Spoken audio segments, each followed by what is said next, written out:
Chers amis internautes, bonjour, merci de nous retrouver à La Rochelle. Aujourd'hui, nous avons le plaisir de vous présenter le DIN 5000. Pour nous en parler, Bernard Mandoulet. Bonjour Bernard. Bonjour Pierre. Alors, le chantier DIN Catamaran est un chantier sud-africain. Vous pouvez nous rappeler un petit peu la gamme déjà de ce chantier? Oui, alors Dean Catamaran existe depuis plus de 27 ans. Donc c'est un chantier qui fabrique ses bateaux à Cape Town. Nous avons donc une gamme de 44 pieds qui est très connue maintenant puisque ce sont les bateaux de tour du mondiste. Nous avons le 55 pieds qui est un catamaran moteur qui sera aussi une très grosse nouveauté pour 2010-2011 avec un kite. Et possibilité de mât amovible. Et nous avons la nouveauté que nous avons présentée cette année sur La Rochelle, le 50 pieds. Ah, vous pouvez nous dire en quelques mots les caractéristiques techniques de ce bateau? Longueur, largeur, surface de voilure, poids? Alors, c'est un bateau tour du mondiste qui fait à peu près 15 mètres 30, 8 mètres de large. C'est un bateau qui est très large, très optimisé, un mât à plus de 20 mètres, très voilé parce que nous avons une grande voile qui fait à peu près 100 mètres. Le Reacher fait 90 mètres. Et une chose très pratique pour des couples, parce que ce sont des familles qui voyagent, nous avons un Foc autovireur qui fait 50 mètres carrés. Alors, qui sont les architectes et designers de ce bateau? Eh bien, les architectes, c'est Peter Dean Senior, le père, et Peter Dean Junior, le fils. Et puis l'équipe. Tout se fait en interne. Tout le design se fait en interne. Donc, depuis, il faut dire que Peter Dean Senior a été un des précurseurs des catamarans, puisqu'il a travaillé sur les hydrofoils, il a travaillé avec le professeur Hope à Cape Town. Donc, c'est un grand architecte. Et ce qui est tout à fait extraordinaire avec ce chantier, c'est qu'on peut travailler le design en fonction des souhaits des propriétaires. Donc il peut y avoir des designs très très modernes, comme il peut y avoir des designs très classiques. Mais ça se fait en interne. Ça veut dire que le futur propriétaire, le futur acquéreur peut vraiment choisir les essences de bois à bord peut-être, le cuir, et puis le mobilier, design ou plutôt classique? Ça va même au-delà de ça, puisqu'en fait, nous avons même des propriétaires qui nous envoient dans des magazines d'architecture, de design intérieur, des idées de design, et nous allons travailler sur ces idées de design. Chaque bateau est unique, chaque propriétaire est unique, donc en fait, ils vont choisir les essences de bois, les cuirs, les surfaces de corian, et nous avons aussi la possibilité de changer les aménagements. Nous avons des parois structurelles, certes, mais s'ils veulent une cuisine en îlot, s'ils veulent une cuisine en U, s'ils veulent 4 cabines, 6 cabines, 3 cabines, nous allons travailler en fonction de leur projet de vie. Alors, est-ce que le propriétaire peut également choisir l'électroménager qui est à bord? Non pas la marque, mais la taille peut-être. Mais si, même la marque, ils peuvent tout choisir. Donc, on les conseille. Il y a un gros un service, si vous voulez, qui les entoure parce qu'en fonction de leur projet, on va leur dire, bon, avez-vous vraiment besoin de cela? Vous avez des enfants, on va quand même vous mettre un lave-linge, sécheuse, vous avez besoin de panneaux solaires.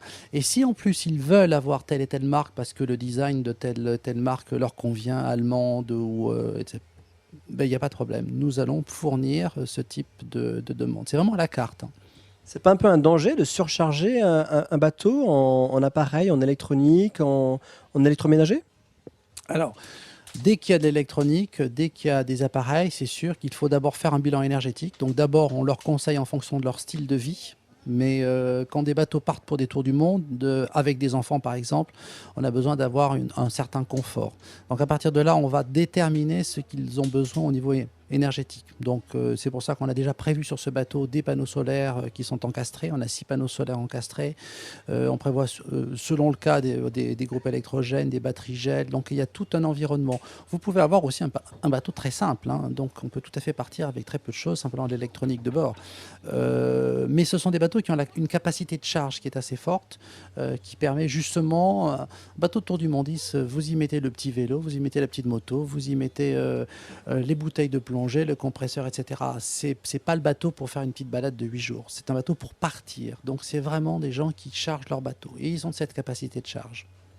Bernard, rappelez-nous, est-ce qu'il existe différentes versions de ce bateau? Nombre de cabines, pièces? Il y a autant de versions que de gens, autant de versions que de propriétaires.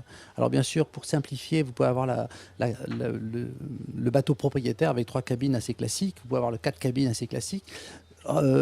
Plus récemment maintenant, donc ce qui est une nouveauté, sur ce type de catamaran 50 pieds, on peut faire un catamaran vraiment de charter aussi, puisqu'on peut arriver jusqu'à 6 cabines.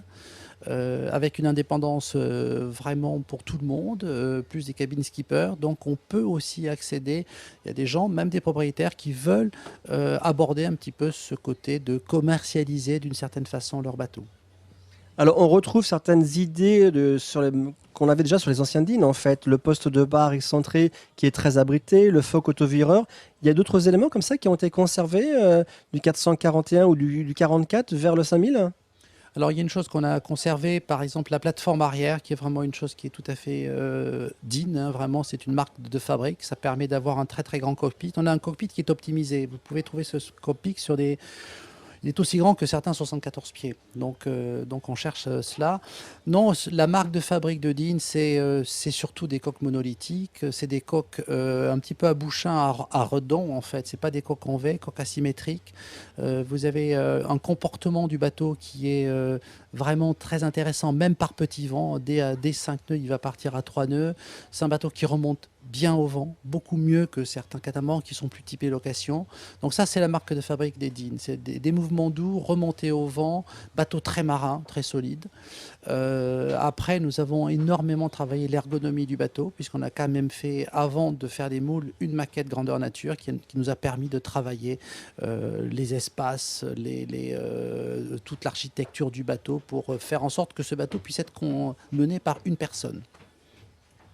Bernard, pour conclure, 2 mots sur le processus de fabrication du bateau. Alors, c'est un process qui est vraiment artisanal puisque nous travaillons les coques sous flottaison en monolithique. Monolithique, c'est différentes couches de quadriaxial en 1200 grammes, en 900 grammes qui sont baignées dans la résine et époxy. Tout le haut du bateau, toute la structure hors eau, en fait, au-dessus de la flottaison, c'est du balsa core composite. Ça veut dire c'est du balsa stratifié, époxy, et on appelle ça le bois debout. Bon, c'est une très grande résistance, plus résistante pour nous que les stratifiés mousse, d'autant que nos bateaux vont pouvoir aller dans des climats extrêmes, ce qui permet le bois à une tenue beaucoup plus importante, que ce soit dans la chaleur. Ensuite, nous avons des mâts qui sont fabriqués spécifiquement pour Dean, par Sparcraft Afrique du Sud. Tout est vraiment qualifié pour Dean, en fait. On fait fabriquer certains éléments vraiment avec les paramètres de Dean. Bernard, merci pour toutes ces informations. Merci Pierre, à bientôt.